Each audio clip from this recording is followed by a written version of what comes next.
there have been more than 60 film and television adaptations of Stephen King's work so far. Damn, that's a lot. That's a lot. I mean, Yeah. when you think like when you're like, "Hey, yeah, I love Stephen King movies. I've seen all of them." I don't Have think I you? have. I don't think I have. And what's more amazing is when you realize that there's at least 20 that have yet to be adapted. Mm-hmm. This man has given us so much. Yes. Well, it's October. It is. Let's Great kick it time of year. off. Yeah, let's kick it off the right way. Let's talk about a film by Tom Holland, his 1996 underrated Stephen King body horror adaptation, Thinner.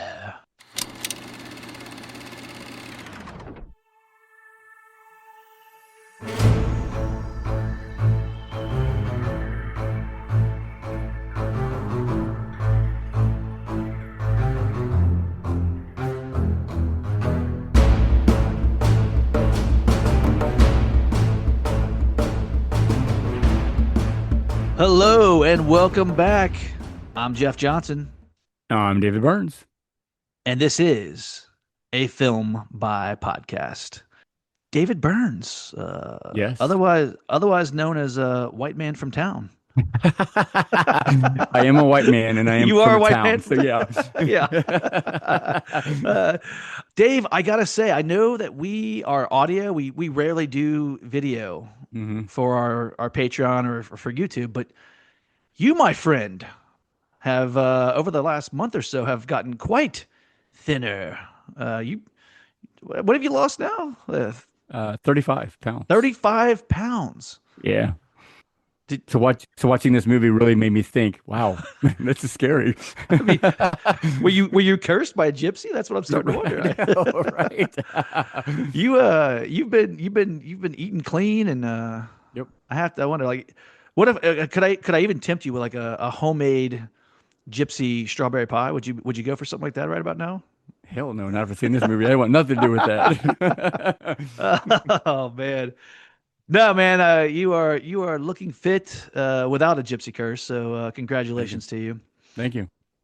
Let's talk about Tom Holland. And Yeah. listeners know not Not the our actor. friendly neighborhood, not our friendly neighborhood Spider-Man, who's Right. currently filming Spider-Man Brand New Day. No, this is Tom Holland, the actor hmm slash director, Yep. famous director for his horror work. Dave, let's talk. How about a couple facts? Yeah, About some let's do it. trivia about this Tom Holland. This one made me happy. He got his start in the 1970s directing toy commercials for Hasbro. Oh man, that's like right up our alley. Right up our alley. You have to Yeah, wonder, like, how close were we to getting a Tom Holland directed GI Joe toy commercial? Because those were, let's be honest, those were fun. they Like, were. Can we have a Tom Holland figure in for GI Joe? How awesome would that be? I'm ready for that. Let's definitely Yes, do let's do that. it. Hasbro, get on it. Now, listen, when you talk about this Tom Holland, his name is synonymous with the horror genre, right? Oh yeah, absolutely. Whether he's writing or directing. hmm This made me happy though. Did you know that he wrote the screenplay for 1984's Cloak and Dagger? I did. I, That's pretty oh, you cool. did? Okay, I did well, know. yeah, Yeah, you know stuff. No, I I do didn't. kind I of. didn't realize that. I didn't realize that. I love that film. I do too. Yeah, Dabney Coleman, Henry Thomas. That movie's fantastic. I love it. absolutely. Here's something concerning for you though. During production of Thinner, he suffered from Bell's palsy, Hmm. and this is listeners. If you don't know Bell's palsy, this paralyzes one side of your face. Now, Dave, the effects could have been minimized if he had just left the set, went straight to the hospital, and got a steroid shot immediately. I'm assuming that didn't happen. That didn't happen because producers insisted slash threatened that he stay on set and continue working. So Wow. his treatment was delayed 36 hours. And because of that, it took him over a year to fully recover. Wow. Where's OSHA at for this? I think they kind of Should have stepped in and said, "Hey, this guy's got to go to the hospital, man. What are you doing?" I yeah. This is you gotta remember this is 1996.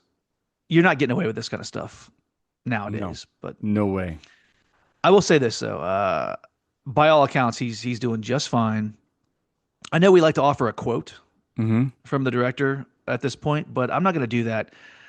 I would rather hear about your interaction because you met Tom Holland I did. last year. We were at Scarefest, which might be the greatest horror show on earth. Oh, it You know, is. when it It comes to is. conventions, Yeah, love Scarefest. me too. Can't wait to get there in a Hmm. couple weeks.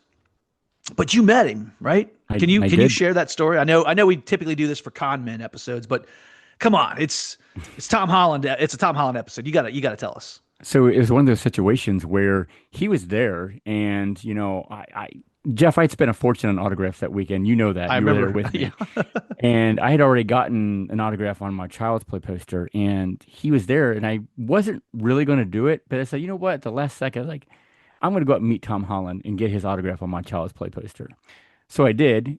The guy was so nice, very sincere, very welcoming, to talk about, Child's Play a little bit. I don't remember exactly what he said, but I do remember just how wonderful he was with me and the guy that was in front of me. The funny thing is when he went to sign, he first off he wanted to know what color I wanted, and his handler said, "Let's go with blood red." I was like, "Yes, let's do that. Blood red is perfect." And Tom went down to sign it, and he completely signed it and stopped for a minute. He goes, "Well, let me fix this." His T in his Tom wasn't like didn't look good, so he made sure he went back over it to correct it. Great guy though. Yeah, I mean, every time we walked by him, he was all smiles, Yeah, really engaging with his fans.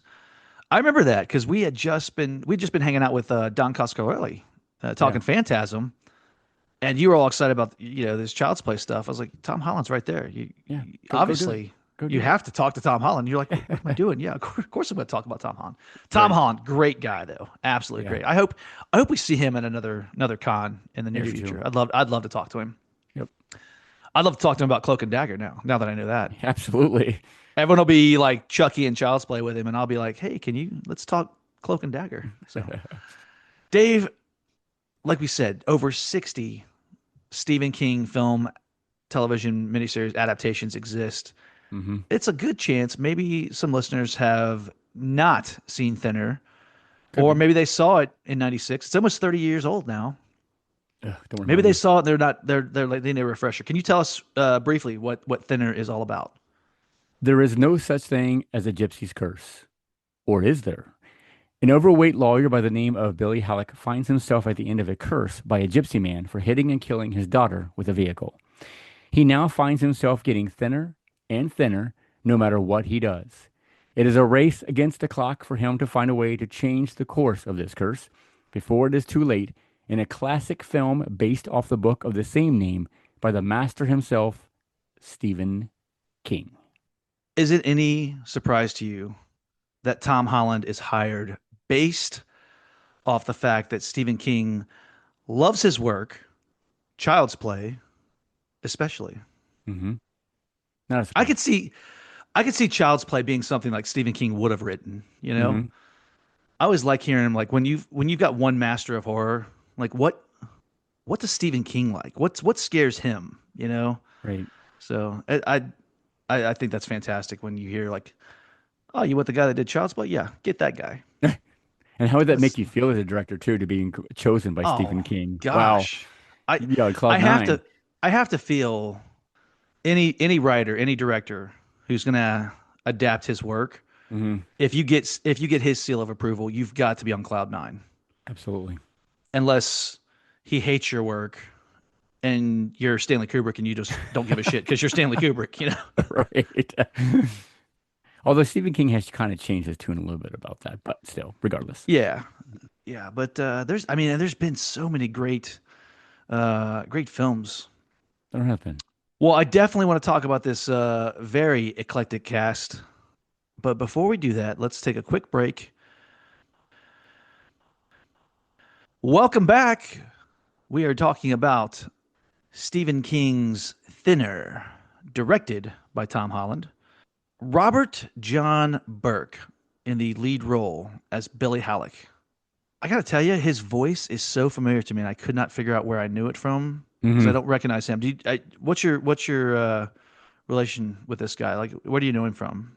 Thinner. That's seriously. Okay, When I think of him, this is the movie I immediately go to. To be honest with you, sounds like our research on Robert John Burke is thin. Or it is thinner. You're right. uh, let's talk about this role though. He's not the first choice. Now, I don't know if you know this, Dave. Stephen King wanted none other than John Candy to play the role. Interesting. Yeah. Now, keep in mind, this is a year before John Candy passes away, Hmm. which, by the way, have you seen the trailer? Not to get off topic, but have you seen the trailer for I Like Me Eileen, yes. I That John cannot Candy wait to doc? see it, man. Tears are gonna be flowing. You know it. We should cover that. I think it comes out what, January Yeah. on Prime, something like Yeah. that. I could be wrong, but yeah. Here's my question. I get that you want John Candy to for this role, but given what the film's about, like Hmm. how do you expect John Candy to play Billy Halleck when he's 120 pounds? This Right. is 1996, so we don't. I mean, I get like today they can do anything Hmm. with the CGI. It's unlimited. But in 1996, we didn't have. I mean, it was good. It wasn't Nowhere near as it is that now. good. So I'm kind Yeah. of wondering, like, what were they thinking? Like, were they going to have like another actor play him and like Candy just do the voiceover or I don't know. It's interesting that that would be the choice. I mean, I love John Candy, don't get me wrong, but absolutely? in the role of, I mean, he could pull it off at the beginning, but you're right. When he gets down to 120 pounds, which is even thinner than me, it's just Yeah. crazy. But Uh-huh. I don't know how they could pull that off without John Candy actually losing weight. But that's a lot of weight The to I lose. there listen, it's a bit of a troubled production. Hmm. It goes through several years. I think it took 8 years for Holland to get this one completed. So I could understand if we were going maybe if we're going to do like a Castaway thing like with Tom Hanks Right. where you film Candy and then you take a break, let him lose some weight and then you film Candy. And I don't know that that's the case. I don't know that that was their plan or their thought, but Hmm. damn, I wish they would have done something like that, or they could have got him to commit because you never know that might have helped prolong his life. That might have helped save his life. Yeah, You know. absolutely. Could have made a difference in his life for sure. Yeah. Well, Candy turns down this role. They go to Michael Douglas. That would have been fun, Yeah. like a heavy set Michael Douglas at the beginning of this movie. I could have had fun with that. Especially this is '96, so he's right at the peak of playing the sexy guy, the sex symbol. Hmm. You know, he's a couple years past Basic Instinct. I think is this the same year he does American President or a year before? I know Amber Lewis and I covered the American President, Yeah. and It's it's somewhere around around that this time. he's this is like his Silver Fox era. You know, Right. so he could have done it. That would have been he would have been cool, but Could have. he turns it down too. Uh, who didn't turn it down was Robert John Burke, who had to lose some weight. He willingly lost 20 pounds to play the role, which means David, he was not as committed as you since you've lost 35. How dare he? Yeah, yeah, he got himself down to 160 pounds though. So um, I do want to say the makeup for that, the special effects they did for him was incredible. Okay. I mean, yes, he never looked fake when they had no, the heavy outfit on him at all. And you see him, I don't want to see all of him in the shower for crying out loud, but you at least yeah, see some of his body and it never looked fake at all. yeah. This is incredible makeup because just doing a little bit of homework on the movie, they actually use like a full body suit Hmm. with silicone uh pieces for like the chest area so that he had that flabby, that jiggly Yep, movement. It's amazing. it is. I think it's amazing by today's standards, honestly. Oh yeah. Even when he got down to so thin, I mean, that looked incredible too. I mean, it was like yuck. And I mean, to go from one end to the other end, the one end of the spectrum to the other end of the spectrum, that was just incredible work for the special effects team and the makeup. Yeah, he's at when we see him at his thinnest, he's in real life he's weighing 160 pounds, but he looks so gaunt and Yeah. sunken. And some of it's just easy tricks like putting larger clothes on him and Right. then Of course. cinching the belt too tight. And but just the makeup on his face, he looks Hmm. so emaciated. Yeah. I mean, he's like Christian Bale in The Machinist, Yeah. except that he's not. So Right. yeah, 4 to 6 hours every day in that makeup chair to pull that off. Man, you would Time repay well me good spent. to do that. Yeah, That's a lot of time. it is. Joe Mantegna as Richie the Hammer Janelli is what's up with Joe? Like didn't he play on The Simpsons? Wasn't he like Fat Tony or something on The Simpsons? He was It's like a mob Fat Tony. boss. It's funny. As soon as I hear his voice, I'm like, oh, Simpsons. It's like I Yeah, go right to it's that every so single time it's as so Fat tough. Tony. It Yeah, is. it's so tough to hear anything. Listen, I gotta shout out our limited 1986 series. Hmm. As you recall, Dave, you and I, you were the first person to do a 1986 episode with me. We did the Money The Pit. Money Pit. Yep. So I always think of Fat Tony, but I also think of Art Shirk. I'm the carpenter. He comes Yep. in. I just thought she was good looking wool. Talking about Shelley Long hitting on her.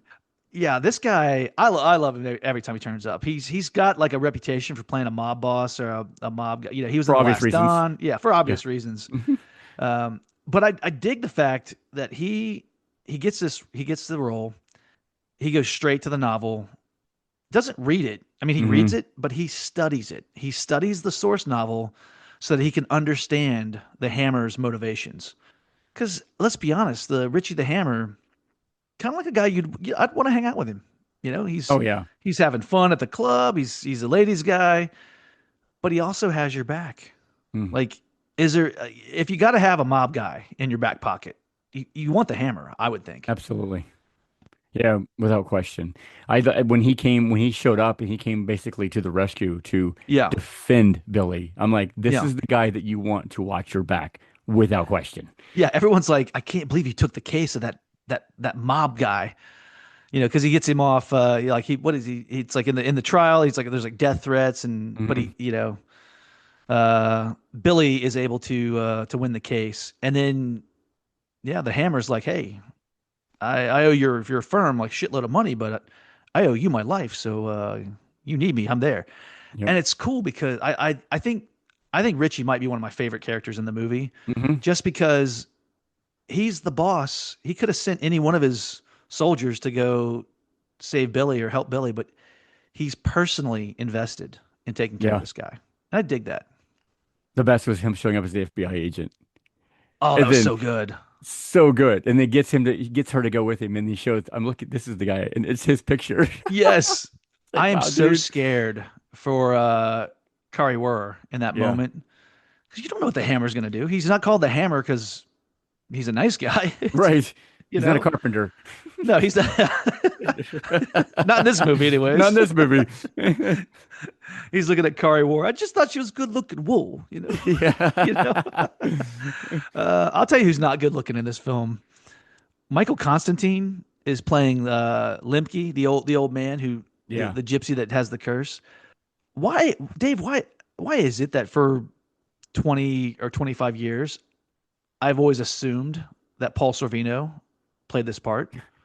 I don't know. I had believed that. I was like, because I used to always think like, why is Sorvino doing such a small role and a creepy one?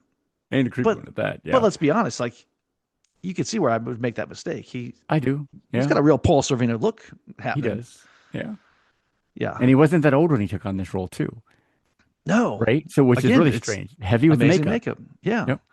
Yeah. Constantine. I mean, I know where I know Paul Sorvino from. But you got any background on Constantine? Have you seen him anything that other than Thinner that you like? No. He's a character actor. I know that. I know I've seen him in other things. Yeah. I think I've got it.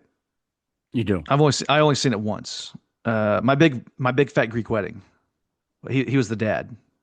Did you ever see those movies? I've never seen those movies. No. So Yeah. I can't say. No. I know him from something else. I think it might be like in his younger days. I think he was in The Hustler or maybe Cool Hand Luke. I know it was a Paul Newman movie. Hmm.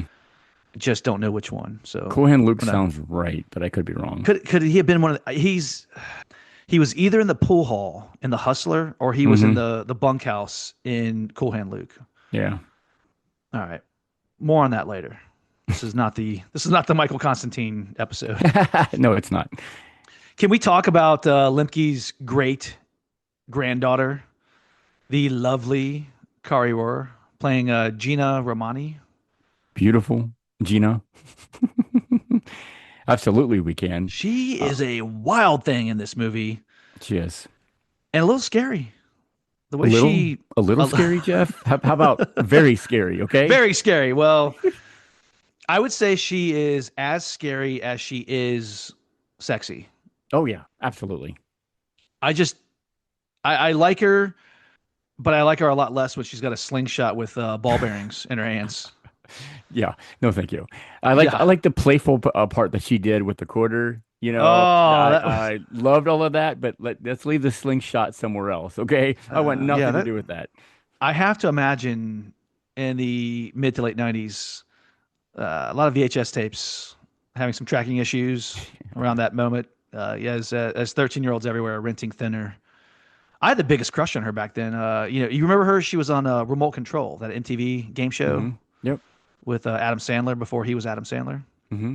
Yeah, I remember being in, was it Anaconda and Eight-Legged yeah. Freaks, I believe, if I remember correctly. Higher Learning. She played Higher Learning. That's Christy right. Swanson's friend. Well, she was her friend until Christy Swanson went a different path and met Hmm. other people and all that kind of stuff. She was like Yeah. the sorority sister who didn't really care about stuff. Right. But yeah, she is awesome in this. I don't care what anyone She says. is. Like very believable in the role too. Hmm. I have to say.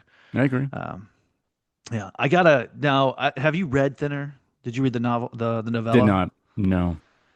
So I will say this for anyone that's wanting to read the novel. Uh, the hammer comes after her, Hmm. and I know we'll talk about that scene here when we talk about some noteworthy scenes. But all I'll say is this: the hammer gets a little comeuppance from Gina. They just never filmed it, so I'll tell you at the break. Next break. Then, I don't want to spoil it, but Good. she's awesome. Got a fun cameo in this one. You Oh yeah. 9 times out of 10, if you're doing a Stephen King adaptation, Hmm. chances are you're going to get Stephen King to do a cameo. Of course. You want to talk about this one? It's where he plays the pharmacist in this, which is Yeah. absolutely hysterical. One thing that I want to point out that I kind of giggled. I didn't catch this when I watched it years ago. But when he's in the court taking being a witness for the accident that happened, Yeah. I was laughing because I was thinking, hey, look, it's Stephen King on The Stand.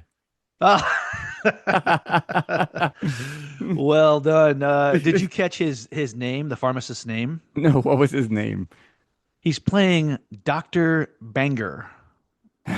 And let's not forget that he's from Bangor, Maine. Yes, So, Maine. Yeah. yeah. Nice. I love Steve. I love the fact that he goes out of his way to play like the goofiest, nerdiest guy most of the time. Like Always. like Yeah. that trucker in Creepshow 2. Yep. What happened? The guy got creamed. That's what happened. He's He always playing a reminds weirdo. he is. It reminds me of Alfred Hitchcock. Alfred Hitchcock always put himself in his films, no matter Yeah. what. And I love when Stephen King does it because you're right. He plays the quirkiest stuff, and it's just hysterical. Director cameos are always fun because I think on one side you've got the Hitchcock and Hmm. the John Carpenter style cameos where they are just in the background or they're walking by, Right. and it's you have to find them, right? And then you've got the cameos like Shyamalan or Yeah. M. Night. QT Yeah. or Tarantino, where they're almost minor characters. They're giving themselves dialogue, and then right there in the middle, like Stephen King is the line where he's in it very minimally, but also he's going to have a goofy few lines. Yep. So I always look forward to Stephen King in his stuff. I do too. We were talking about the makeup effects Hmm. for Robert John Burke, and let's be honest, like the old man Lemke, with the not only is he like 140 or something, and just he's got that rotting thing on his face that he goes to Yeah. see the pharmacist for. Ugh. All this is thanks to the talented work of one Greg Canham. Hmm. Dave, you and I are horror aficionados, We are. and I'm a little embarrassed not to know his name right off the top, when mentioned. Yeah, because I don't recognize the name, and I'm probably going to be embarrassed too. Oh, you will be. So I will say this. Let me begin by saying, sadly, he passed away earlier this year, May 3rd, Oh. 2025. 73 years old. But I am happy to say that he was honored with the Academy Award for Technical Achievement in 2005. Hmm.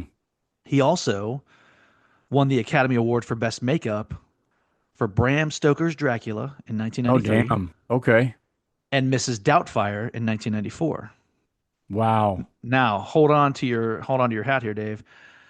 He was also nominated for the Best Makeup Oscar for Hook, Hmm. Hoffa, Roommates, Titanic, Bicentennial Man, A Beautiful Mind, The Curious Case of Benjamin Button, and Vice.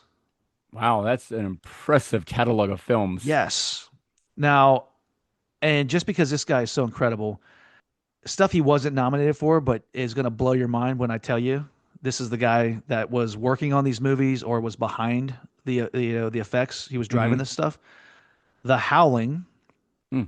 Michael Jackson's Thriller, Dreamscape, Steven Spielberg's Amazing Stories, Nightmare on Elm Street 3, Dream Warriors, The Lost Boys, Dick Tracy, The Mask, Batman Returns, Blade, and Dave, Star Trek 6, The Undiscovered Country. Damn. Why? Because it all comes back to Trek. It all comes back to Trek. That's right. Uh, That's I, impressive. I'll move on, but just know this. I only gave you a handful of his incredible work. Hmm. I'm leaving out about another 20 or 30 that are just like, what? He did that? Wow. Yeah, I'm embarrassed not to know that name, but I'll know it now. Yeah, you have to. Yep. Little background about this movie. So it's initially set up at Warner Brothers in 1988. However, in 1986, which Dave, I think we know is the best cinematic year of the 80s. We know that year well. Uh, yeah. Uh, in 1986, after finishing Maximum Overdrive, which is another Stephen King adaptation, Uber producer Dino De Laurentiis wanted to make Thinner Hmm. on the condition that he make it with Sam Raimi. Oh, That would have been great. Honest, that let's would be have. honest. Yeah. And when you think of Sam Raimi and horror and Gypsy Curses, we did eventually get that movie. We got Drag Me to Hell, Drag Me to if Hell. you Yeah. remember. Yeah, which is awesome. We should cover that next year, maybe. That is a great movie. Uh, Unfortunately, Raimi was a little busy working on Evil Dead 2, Dead by Dawn. So De Laurentiis says, okay, "That's fine. I'll produce that one instead." He basically just wants to give money to Sam Raimi, and whether it's Thinner or Evil Dead 2, he's happy either way. Now, I told you earlier that we this movie went through some serious delays. Hmm. A lot of that's because of Now, a lot of that is because of studio interference. Big shocker Of there. course. Shocker. Budget concerns, creative differences. Uh, We love that term, don't we? yes, concerns about the makeup effects. Back then, they were wondering, like, can this look real? Can you realistically pull it off and make this guy look like he's 375 down to 120? Is it going to work? It worked. Yeah, it did. Uh, Here's something that really blew my mind. I saw this. I got several sources pointing this out. They put it on hold a couple times because the studio was afraid that the main character's rapid weight loss would be compared to the ongoing AIDS epidemic Mm. at the time. I mean, that makes sense. I guess it makes sense, but I mean, that's still it's a little bit of a stretch, I would think. Yeah. Now, here's the good thing about some of these delays. Once the production went into turnaround and it's changing hands from Warner Brothers to Paramount, Hmm. this gave producer Richard Rubenstein, Tom Holland, and Stephen King, who at this point are getting along famously, they run off and make the Langoliers miniseries. which I never saw that. Did you ever see that one? Yeah, it's been a while. It was okay. I don't remember being very impressed by it though. Is that the one about the aliens, or am I thinking about the Tommy knockers? Or Tommy knockers are things. I think Langoliers isn't that the one with the jet? yeah, the jet. Yeah, okay. So Yeah, yeah, we got to put that on the list of the other with the other 60 that we do. we Guys, I need to think see. isn't Bronson Pinchot in the Langoliers too? I I think. think he is. Yeah, Good old I love Bronson. Sej. Yeah. Or Balky from Perfect Strangers. Oh, that's right, Balky Bartokomous. Yep. Much to Holland's dislike, the film's ending, which at the time was faithful to Stephen King's book, was changed because test audiences weren't happy. Hmm. I don't know. How do you feel about? Can we just quickly? Can we just talk about test audiences? Like, and I ask you because look, we're both writers. You are a very incredible director, so we know what goes into. We know what kind of work goes into a film project. We know what kind of passion goes into it. You film something, Dave, and then the studio comes back and says, "Yeah, we tested it in several markets, and everyone hates this scene or they hate this ending, so we're going to change it." How do you feel about that? It bugs the hell out of me because I'm sorry, this should be the director's vision. Yeah, It really should. And if you're going back and changing the ending because an audience doesn't like it or a test audience doesn't like it, you're basically telling the director, well, your vision isn't good enough, so we care more about the money, which we all know that's what it boils down to in the end yeah. anyway. So we're going to change it. You got to change it. And to me, that really bothers me. And that's why I like the independent world a whole lot better than the big studios. Like A24, they're fantastic with allowing the Oh directors to do yeah, what they want to do. I love A24.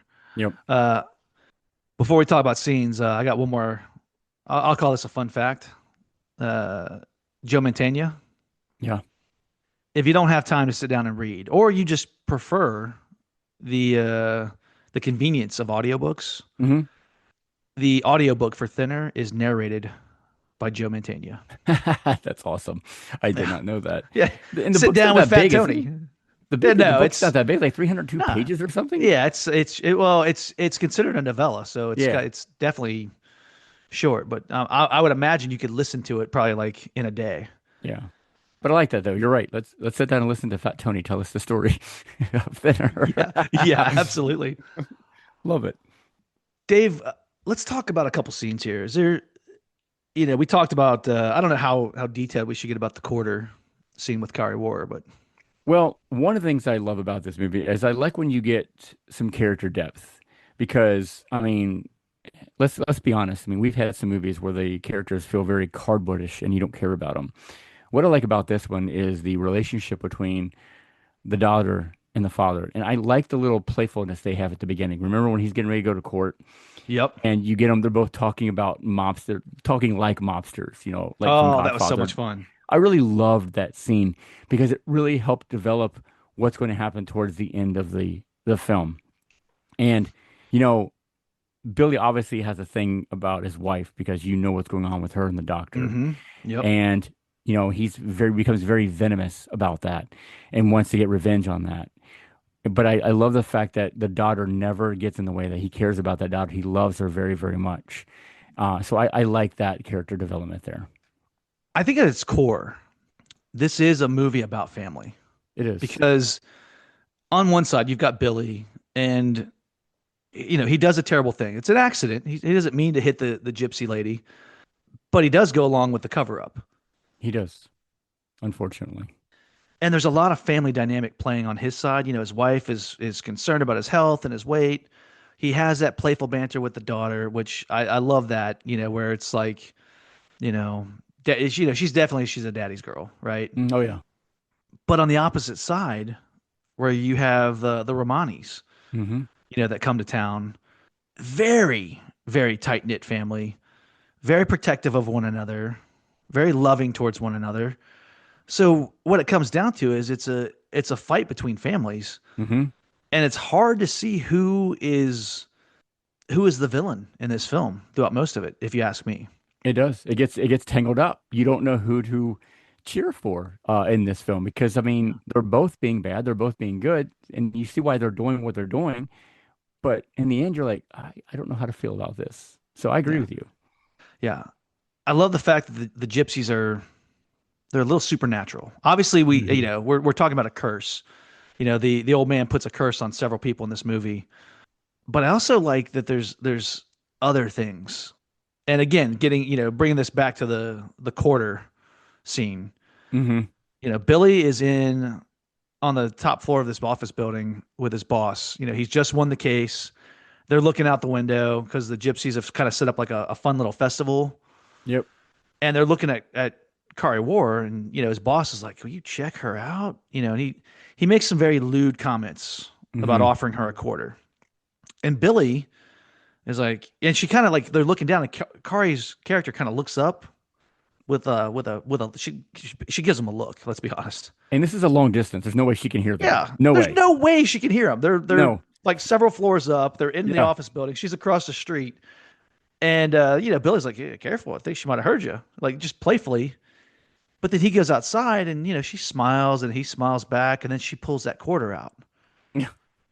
and then you're like, and don't get me wrong, what she does is very hello, but it's also a little scary. It's a little Hmm. creepy because Yeah. clearly she did in fact hear them. Yeah. So You're right. yeah, There's some magic going on there for sure. yeah, little supernatural magic there. Yep. Uh, So, I know there's a lot of scenes that we would love to talk about, but we can't be here forever. But what about the scene when Richie takes her hostage, and takes her oh, into that was a barn or it's like a whatever that barn, but was? yeah. But can we talk about how he does it? How he pulls it off? Because like mobster shows up to the gypsy camp. She's not just gonna go with him. Right. You No, he know, shows up as an FBI agent. he's undercover Yeah, as an FBI agent. He's insane, man. he is. Because he tells her that they have who's responsible, and he needs her to come to identify the individual. So that's obviously how he tricks her to go, and then yeah, it leads into the barn. Well, again, it's blurred lines because there's an attack. Billy goes to see him. Say, he's basically saying you need to take the curse off me, or Hmm. bad things are going to happen. And they're like, white man from town. And he even They're pleads for it. yeah, he pleads for him. But they're mocking him. Yep. And then Richie the Hammer shows up, opens fire on these people, but he tricks them into because he's got her husband, like he's Right. got him tied up, and then he sends him out into the field. Richie doesn't kill him; No, they they kill him. do. Yeah, So again, it's the lines between who's responsible for what are very blurred in this it movie. is. But again, the gypsies obviously they see it like Richie killed her husband Hmm. and must pay for it. But him showing up as the FBI agent is fantastic. I agree. Yeah, loved it. Yeah, and again, how is she not? He has a badge, he has credentials. Why wouldn't she get in the car with him, right? Right. And then he But then he man, goes then he goes to the low level of showing the photo of himself. yeah, we've identified the man who killed your husband, Yeah. and he holds up a photo of himself, Yeah. and Oh she's, man. she. But here's what I love about her: she's a Hellcat. Oh yeah. She goes straight on the attack. It gets physical. I'm happy to see that she holds her own. Hmm. She leaves some marks on the guy. But how scary is it when he's got that acid, that glass jar of acid, and he just carefully balances it on her head and tells her not to Hmm. move? Well, at first he threw it on her, but it wasn't the real Well, yeah, acid. he It's throws like, it. He's like, I got acid, and he throws it, and it's just water. yeah. But then he pulls out the other one. He goes, "This one's the real one." And then you're like, "Yeah." And then he hits her like her sweater, and it just Yep. you get, you know. But that's a terrifying moment for her Hmm. for you watching it. I was just sitting there like, "Oh, don't move, don't move." Like, how are you gonna get away? Right. I don't know. I also Uh, liked how we talk about Richie and how, he takes care of those who take care of him. Remember when he hired the individual to watch for him, the young guy in the car? yeah, uh huh, And even though he didn't know him, he hired him, told him, "Hey, call me, uh if they huh, make the move." And then the guy calls him and says, I think they're on to me." And of course, yeah. they kill him Oh, they and then take are. the car in front of him. Yeah, they are. But I mean, you can see how that just sends Richie over the edge even more than he already is. Well, it becomes personal for him Exactly. because Yeah. now That someone's attack on threatening him. him. Yep. Yeah, yeah. I'll tell you what. We could keep talking scenes, but we just rehash the entire movie. This is a very lean, mean 89 minutes. It is. I It's mean, it's there's a no fat. thin it's There, a yeah, thin movie. No yeah. fat on this. There's no fat on this one at all. They did a really good Yeah, job at that. They kept the pacing going extremely well. I think so. I think Yeah. so. I'm having a lot of fun with it. I'll tell you that right now. Um, So, what do you think is the moment in this film? if I the pivotal moment for The me, pivotal moment. What do you think is it for you? I'm I curious if we think match up here. I'm gonna say, and we kind of touched upon it, but for me, I kind of feel like it might be when he goes from pleading, please, I apologize, take the curse off, to turning that evil. He makes that evil turn when Hmm. he becomes white man from town, and then tells them that all of them are in trouble now. Yeah. I don't know. I think that because you got to wonder what happens if the old man, just says that's all he wanted was the apology, the admission, Yeah. and he takes it off. Everyone at this point, everybody lives, everybody is happy. Hmm. You know, Did the judge die yet by now? Did he in his dream, remember? And yeah, this then, dream, yeah, but then like he the didn't end up lizard, getting yeah, killed as yeah, we he got learned. killed in what was it, like the head-on collision or whatever. Yeah. Yeah. Yeah. Well, okay, so not everyone lives happily ever. The chief of police and the judge who are Right. complicit, they're yeah, but they were they deserve punishment. Let's be honest. So can I give a Hoffman answer? Go ahead. But they kind of go hand in hand. If Okay. okay. So one of the pivotal moments that I feel is when he goes to visit Hopley. Okay. And Hopley's like, you got to go get this curse off of them. Take the gun, like Oh screaming yeah. at him. And he doesn't want to take the gun because he said, look, I'm going to go talk to them, see if I can get this curse off of us. Hmm. And Hopley's like, you think he's going to sit there and listen to you? You think he's just going to randomly just take it off? Don't be stupid. Take this gun. And he doesn't. And he chases Billy out of the house and basically, just go do your thing, whatever. So when he does go and does what he said he'd do, what the scene that you're talking about where he goes to plead, and obviously he wants nothing to do with it. And by then, he gets the hand shot with the bearing from Hmm. The ball the bearing the ball slingshot. bearing, like right Ugh. through the hand. And then at that point he turns. So I think those two scenes kind of go hand in hand for the pivotal moment. Because one of them drives him to the other point. So, Okay, that's fair. but I agree with you on that. The major pivotal point is when he's like, you know what, to hell with you. I am going to be the white man from town, and I'm going to put that curse on you. And they're all laughing at him, like, haha, Yeah. whatever. You can't put a joke. You can't put no curse on us. You're just a white man from town. And then he calls his buddy Richie and makes that Yeah. happen. Yeah. I mean, one family uses the supernatural Hmm. to get justice, and one family uses the hammer to, Yeah, to get justice. exactly. So, See? yeah. Well, I'll tell you what, Dave, it is time for a break. Unless you're listening on Patreon. Because if you're listening on Patreon, you're about to hear us give our top 10 favorite Stephen King adaptations. That's right. Uh, just hit stop. If you're listening on Spotify, you're on Podbean or Apple or one of those. We're on all of them. I know that, but just hit pause. Go sign up for the free trial. Go to our www.patreon.com/a film by podcast. Hmm. You could get all the bonus content. You can get all the bonus episodes. There's like 40, 50, Yeah, 60 episodes now. you got a bunch out We there. got Go a do it. ton of content there. You could go listen to it all right now for free, Yeah, or you could sign up for as little as what three. What's the bottom tier is $3, right? yeah. Yeah. So check us out on Patreon, where you can get. Dave, we started doing these this season. We started doing more episodes where we're now doing longer episodes, but it's only longer. It's if you're listening on Patreon. So Right. uh, listeners, if you're interested, come check it out. Like I said, there's a free trial offer, and we had someone recently. They signed up for the 7-day free trial, and on day 7 they canceled.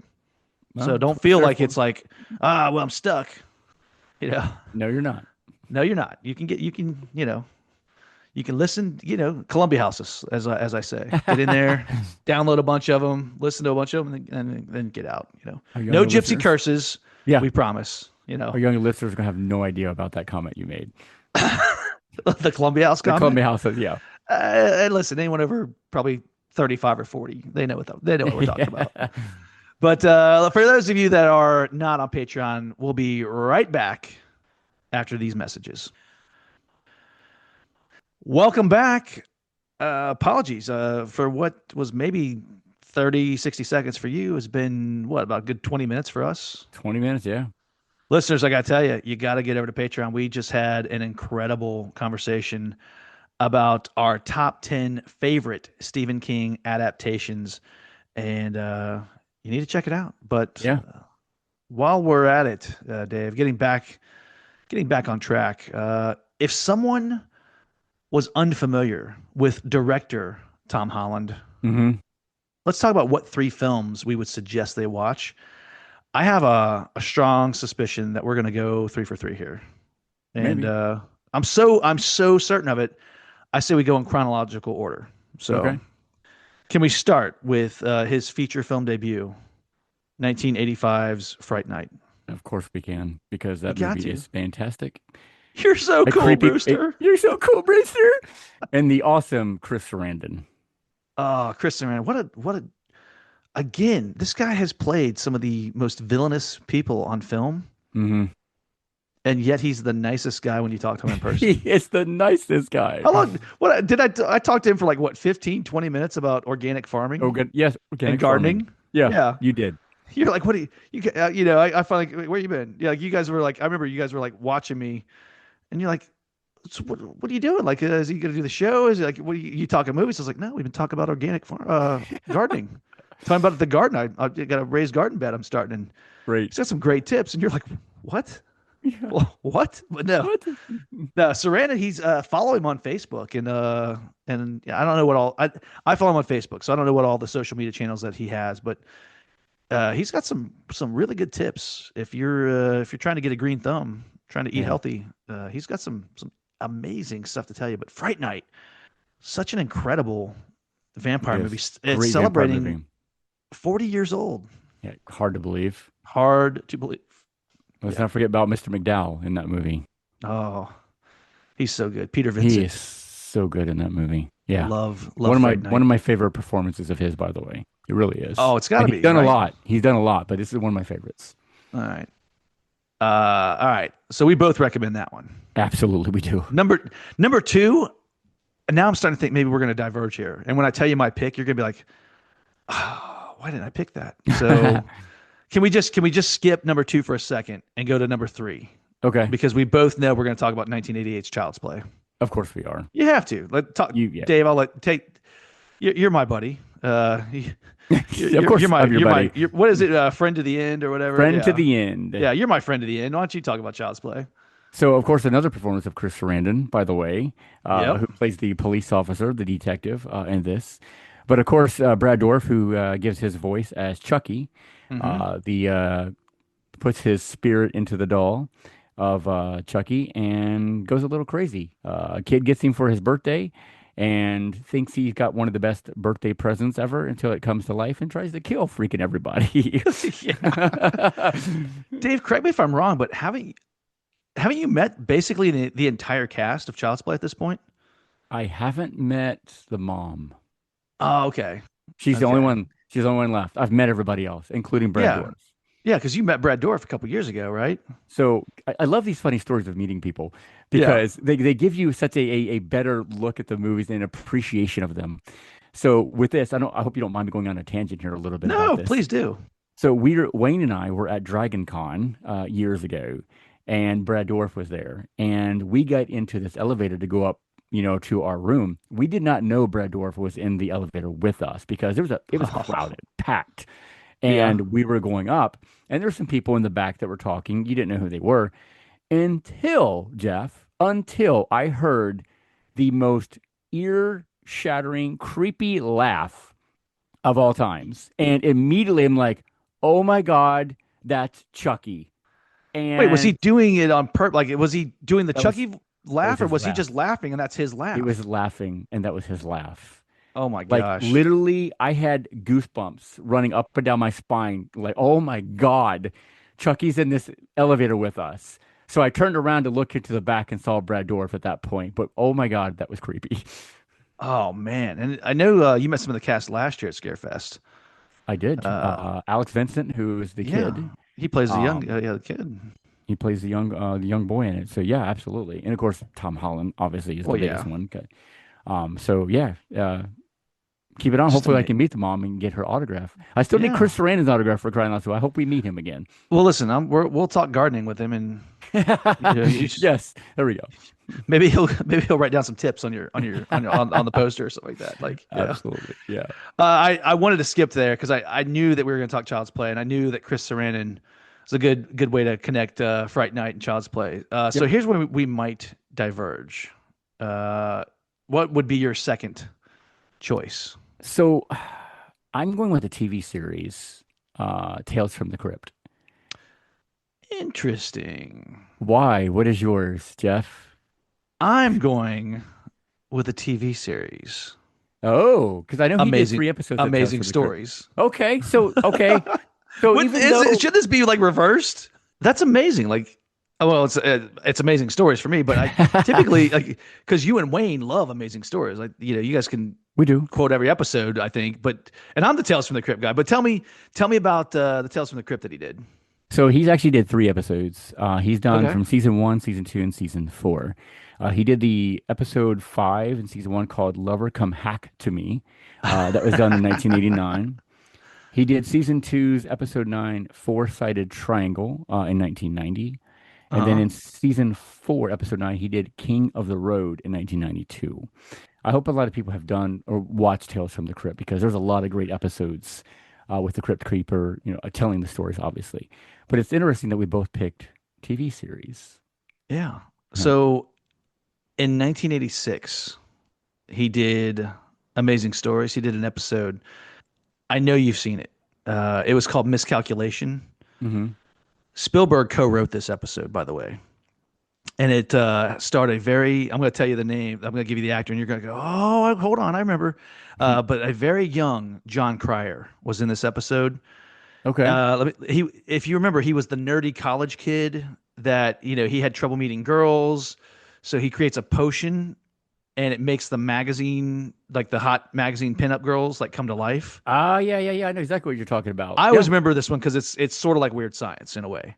Okay. Except like he can't get the potion, the formula. He can't get it right. So like there's some wacky stuff that happens throughout the episode. Like things things go a little wrong. It Okay. gets a little weird.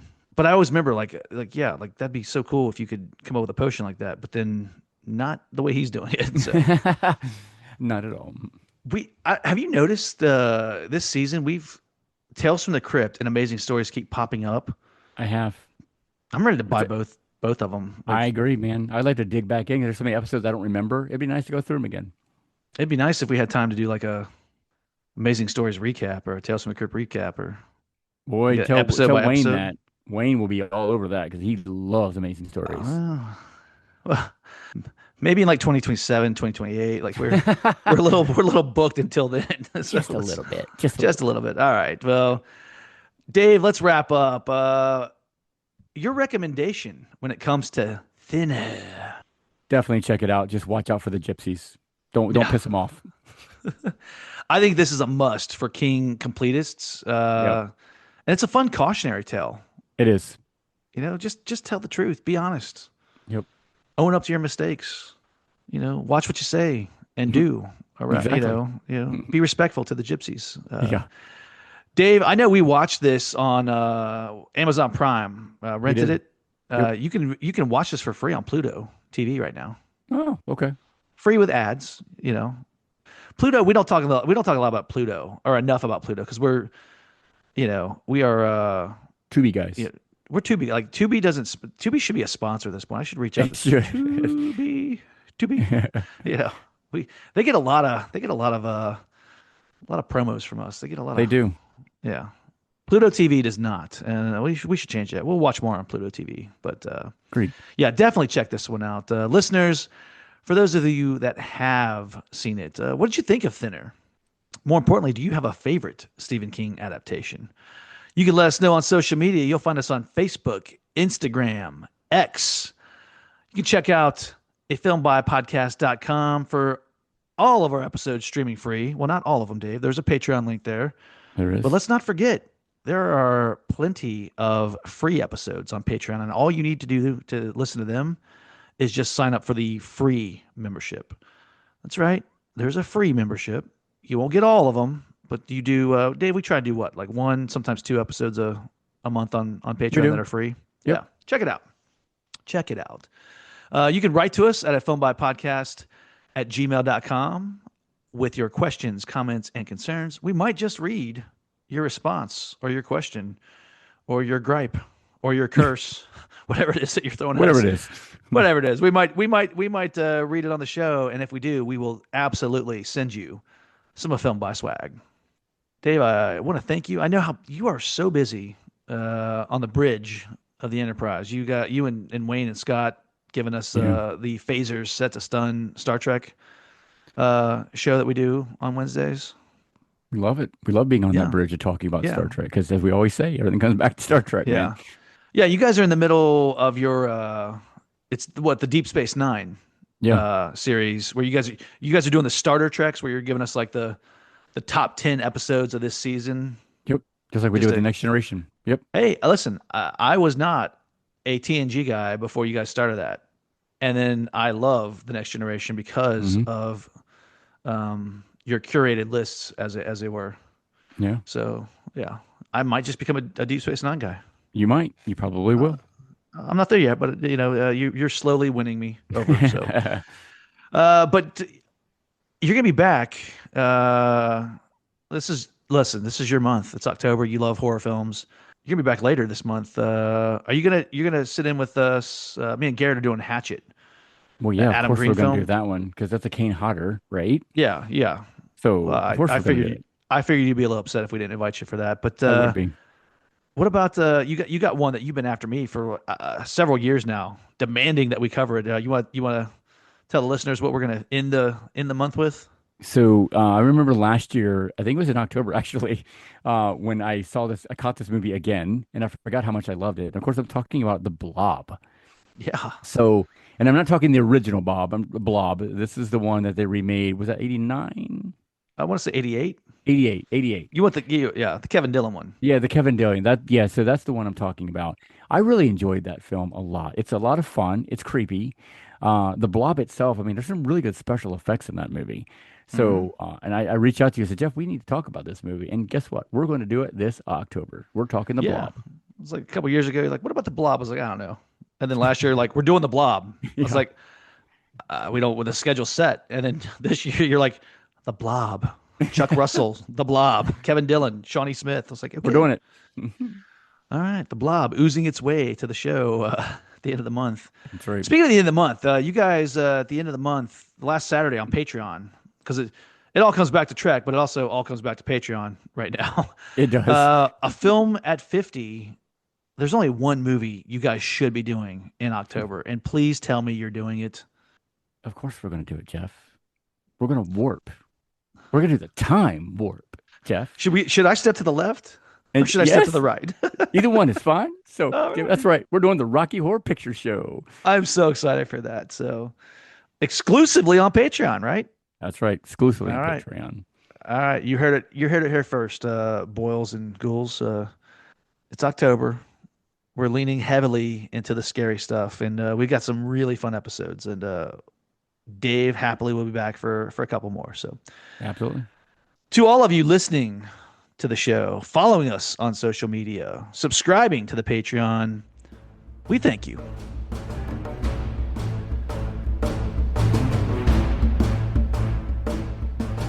He was also nominated for best pay. He was also nominated for best makeup. I'm gonna take that from the top. First off, first off we'll take a fucking drink. I got a gypsy curse on me. I I'm know what losing the my voice. hell. Like he touched my face and was like raspy. Sorry, gotta get together. All right, appreciative of you guys. You make it possible for. This is killing me, man. I'm just like raspy.